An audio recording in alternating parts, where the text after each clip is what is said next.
gente elaborou lá naquele último Congresso Nacional em Aparecida.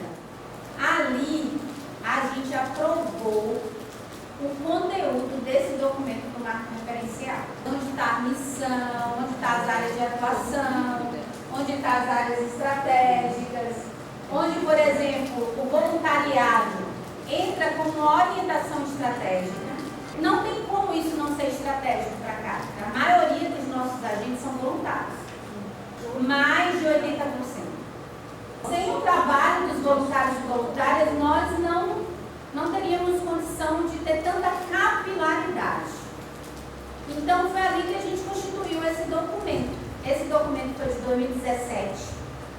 E ele era para referenciar a nossa rede, é tipo uma orientação. É como assim, renova uma diretoria de uma Caritas diocesana. Qual o primeiro documento que essa diretoria tem que ler? É o marco referencial da Caritas brasileira. Pelo menos para se sentir assim, eu faço parte dessa rede. Que rede é essa? O que ela quer? Qual a mensagem que ela está dizendo? O que ela faz no Brasil? Então, primeira coisa, renovou a diretoria, um novo presidente, o primeiro documento é o marco referencial. Mas só que ele foi construído para ter esse temporalidade, 2017 a 2020. Ele terminaria bem naquele primeiro ano da pandemia. Por quê? Foram 4 anos. Porque nós costumávamos fazer o nosso planejamento estratégico, e a Caritas Internacional faz também, viu? A rede internacional faz, porque nós somos uma entidade internacional ligada a Caritas Internacionais, e nós temos que fazer cada país, a cada 4 anos. Mas, em 2019, o Conselho Nacional da Caritas Brasileira, que depois da Assembleia Nacional, é o órgão que pode deliberar algumas orientações que vêm da Assembleia Nacional, fez uma proposição de prorrogar esse marco referencial por 10 anos. Não seria mais 4, seriam 10. Por quê? Então o pessoal entendeu que 4 anos para uma rede tão grande como a Caritas é muito pouco para você ter um documento referencial. Então ele precisaria ser mais trabalhado pelas entidades, mais conceituado, mais enraizado. Então nós prorrogamos a temporalidade do marco referencial para 2026, por 10 anos. Quem foi que aprovou isso? O Conselho Nacional? Não. O Conselho fez essa proposição e levou para a última Assembleia da Caritas Brasileira, que foi em 2019 no Piauí. O que acontece em 2019 para 2020? Pandemia. Mudança completa de várias coisas na Caritas, do trabalho, da forma metodológica, pedagógica, enfim. O que o Conselho passa a refletir e os espaços auxiliares de gestão da Caritas Brasileira? Este documento precisa ser revisado e atualizado para chegar a 2026. Porque se ele foi pensado para 4 anos, ele precisava sofrer um processo de revisão e atualização. A Assembleia do Piauí já apontava isso. Nós aprovamos a prorrogação dele até 2026, mas ele precisa ser revisado e atualizado à luz das questões atuais. Quais eram as questões atuais? Quem falou isso são as entidades membros. A Caritas precisa ter documentos mais simplificados, mais objetivos, mais claros para as entidades membros. Os instrumentais do PMAS precisam ser mais fáceis de ser interpretados, mais intuitivos, considerando a realidade das entidades membros, da rede. Então, foi através disso que a gente iniciou, em 2020, a conversar sobre esse processo de revisão e atualização, que era para ter iniciado em 2020, mas veio a pandemia e a gente efetivamente só começou isso em 2022. Passamos 2 anos de suspensão. 2020 e 2021 foi 2 anos de suspensão. E aí, em 2022, a gente começa a ter uma consultoria que está nos ajudando a revisar e atualizar esse documento. As áreas de atuação, vocês lembram que são 12. A Caritas Brasileira, na Assembleia, no Congresso de Aparecida, a gente aprovou 12 áreas de atuação. Mas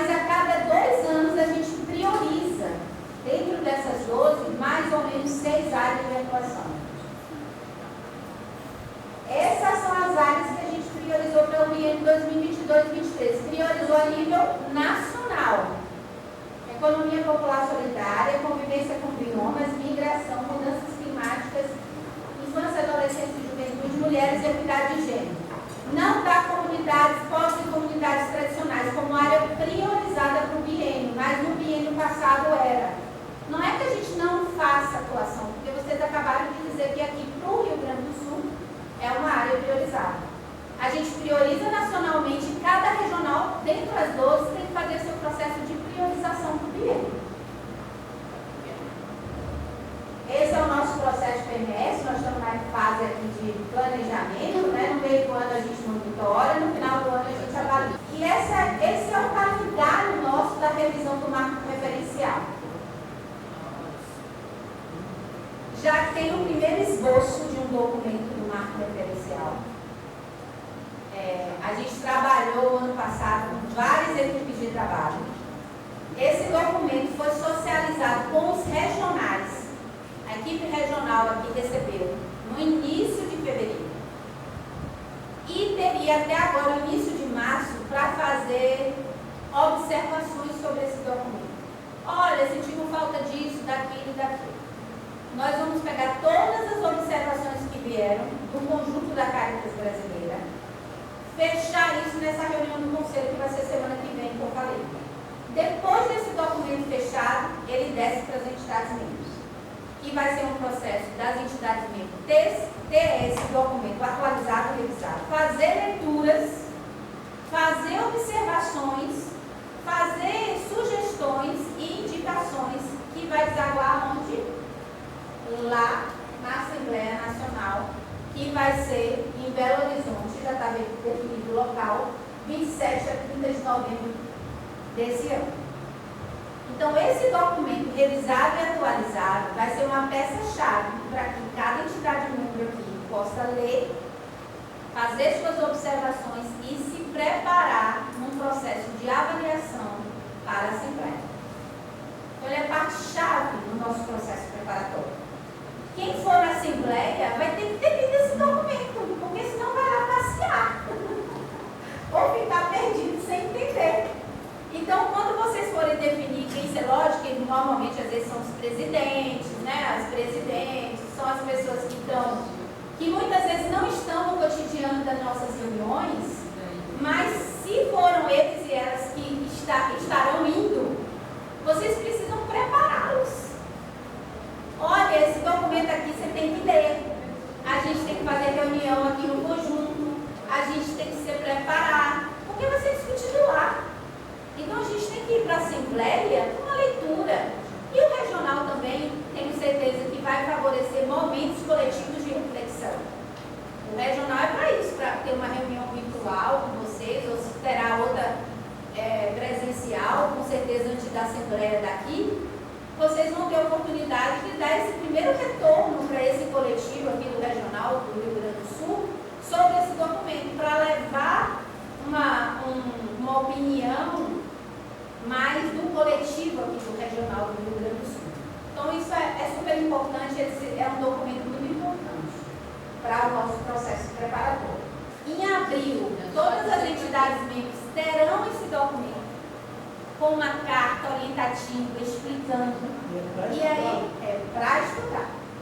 E também para dizer assim, olha, sentimos falta disso, não estamos achando que não estamos contemplados nisso, é para estudar, é para provocar a rede nesse sentido. É um momento muito importante, a Assembleia, e nós já temos a data que nós comecemos nas nossas Caritas diocesanas também o processo de preparação, de organização financeira para a gente garantir a representação, de estar atento também com a taxa estatutária, com aquilo que os estatutos e o regimento interno da Caritas brasileira nos recomendam.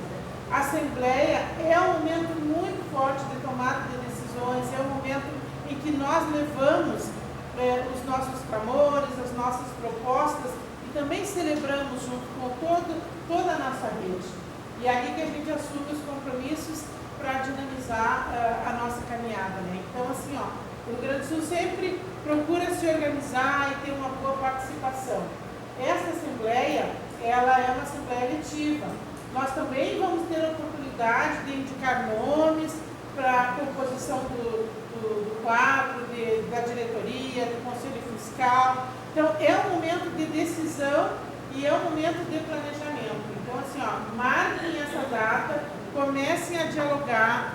A nossa Assembleia Estadual vai também nessa linha da preparação, da articulação e da consolidação das nossas propostas através da Assembleia. Né? Então, é realmente esse momento. Então, aquilo que a Valquíria nos falava hoje na parte da manhã, né, que ela dizia do pertencer à rede, que nós aqui no Rio Grande do Sul, nós somos um pedaço desse bolo gostoso que é esse bolo bem recheado, mas tudo que faz parte desse recheio de bolo, nós somos, né, enquanto CARTES. Então, é importante a gente sentir essa nossa responsabilidade e estar participando junto dessa Assembleia.